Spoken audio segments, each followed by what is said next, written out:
Hi, I'm Diane Dayton. Cool Jazz Cafe is on the road at Rosa Rosa, the restaurant in Lancaster, Pennsylvania, at the 6th Annual Divas of Jazz. And with us right now is a featured singer from the night, Sheila Jordan. Thanks for being with us, Sheila. Oh, thanks, Diane. It's great to be here. So glad you took time to come in from your busy schedule. People know you because you are a legendary singer, a legendary jazz singer. You were born in Detroit. You lived a little while in Pennsylvania, went back to Detroit. Yes. But you were also around at the time where there was a lot going on. Yes. Race relations and that sort of thing. Yeah. You've gone through some difficult Oh, times. yeah. But so have a lot of people. But my thing is that I always had music. It was my survival, was the music, you know. So I was lucky to have heard Charlie Parker at 14 on a recording of Charlie Parker and his Reboppers. They didn't even say beboppers. So I was always a singer since a little kid because I was raised in coal mining area of Pennsylvania, and music kept me strong, you know, kept me okay. But I didn't know what kind of music I wanted to sing until I heard Bird, so I heard Bird. I grew up in a family of a lot of alcoholism. In fact, my mother had died from the disease, and I hated it. I said, I'll never do that.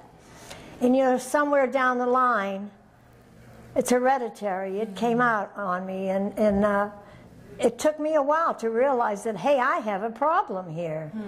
And I had a spiritual awakening. So how did you realize you had a problem? Well, the hangovers. Okay, there you go.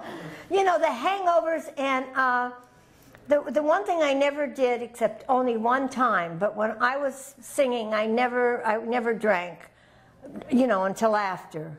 And I worked in a bar in the village, and that's where I started drinking again, because what they did was there would be customers come in and they'd want to buy you a drink.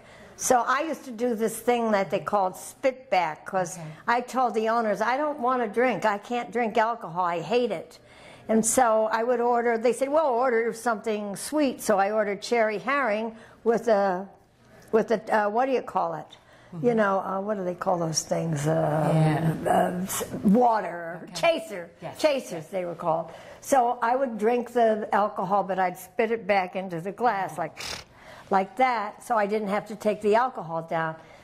And then one night, this couple had bought me a couple of cherry herrings, and the guy leaned over and he said, why is your glass red? Yeah. And I said, oh, I got caught. And so I don't know, from that day on, when I would be in the club, I'd start drinking. Now, you said you had a vision. There was something major. I had a spiritual awakening. I was at the point where I had changed seats on the Titanic, so to speak. I'd gone from alcohol and been on an 8-year dry drunk, as they call it. I wasn't drinking, but I was as if. And I got into snorting cocaine. And I figured, oh, well, you can't get strung out on that. I mean, rich people use that and blah, blah, blah. You know, and I will say this, in both addictions, I never did it every day. But that doesn't matter, you know. It's when you do it, you can't stop until you're out of it. So anyway, I remember that I was coming out of a high on cocaine, and I had this vision. It was a spiritual awakening, and the voice said to me, it wasn't like a voice, but it was loud and clear. It said, you know what? I gave you a gift. And if you don't respect that gift, I'm going to take it away and give it to somebody else. And I was like in a daze, kind of like, oh, I said, oh my God, what was that? And it was somebody looking out for me. I don't know, it was some spirit, some beautiful spirit looking out for me. And I immediately sought help. And I found the solution. You know, I won't go into what it was, because anybody that has a problem will know where to go. And it saved my life. And it's been 24 years now that I've been clean and sober. And that's, what a gift that was. And through getting sober and through having this gift of the solution and where I go for help has made me more confident in the music. It's given me a chance to, like, do what I always wanted to do, because all those years I worked in an office, but I always found a place to sing. And for young people, it's important that they know that doesn't make you sound better. That doesn't make you sing better. That doesn't make you play better. You know, and eventually it'll catch up with you, you know. I was a very good friend of Charlie Parker's, and I saw him die from it.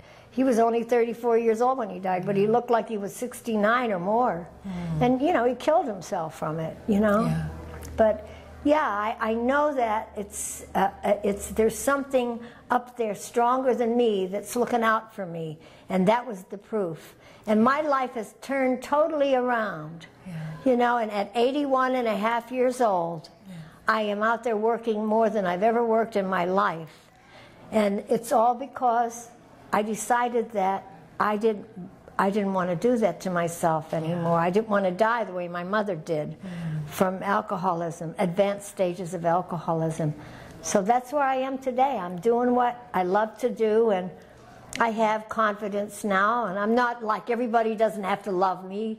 I don't care about that anymore. You know, I'm only trying to keep the message going. I call myself the messenger, not a diva. And messenger. What is the message? The message is do what you have in your heart to do. Don't be afraid to do it, and support it until it can support you. And you know what? Maybe it never will support you, but that doesn't mean you give it up. I knew that a long time ago. Support it until it can support you. And I worked in an office for years. And didn't you tell me you were 58 when you went full-time? Yes, they fired me from my job at Doyle Dane Bernbach. They let me go. I could have stayed on, but they merged with another advertising agency. And they said, well, we'll give you a year's pay, or, you know, you can stay here and float around and do typing for different people. I did some of their jazz commercials, too. Okay. Once in a while if they needed something jazzy. But I said, you know, I've been praying for this. I've been praying for the chance to be able to go out and sing all these years, and now this is it. So shut up, stop crying, get out there and do it.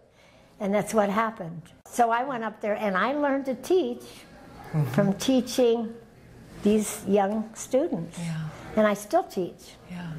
Not at the same volume I used to, but I do workshops every summer. So your life with jazz has been just do it, right? Yeah, exactly. Whatever it is, whether it's acting or dancing or an artist, a painter, a writer, don't give it up. It's only when you give it up, you look back years later, and sometimes you can't, it's too late. And my message is don't give up, even when it gets rough out there. Do not give it up, because it'll always stay. You will always have it here, and you will always survive. That's why I think today it's the music that's kept me alive this long, and the fact that I had that spiritual awakening, which, you know, took me a while to get my confidence together. But the fact is I wasn't doing drugs or alcohol anymore, you know, and what a gift. I thank my higher power every day for that. Yeah. That's the first thing I thank my higher power for, is that, you know, giving me that gift. Two gifts, the gift of sobriety and the gift of music, and being able to go out there and help young people. I meet a lot of young people, and a lot of them are going through a lot of things that I went through, you know. So I try to, you know what? I try to carry the message. That's all I want to do, is carry the message. So when you perform, how do you feel when you're performing? Like I'm in heaven. Like I've died and gone to heaven. I don't really think about it. I just get up and do it. And you know, if there are beautiful musicians like they were here, it's so easy. It's like three instrumentalists and a singer, or two or one. It's like one voice, one sound when you're connecting, you know. And I connected with both these wonderful piano players, and the bass, of course, and the drummer.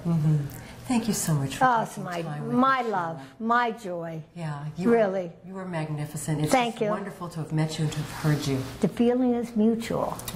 And you keep singing. All right, I will.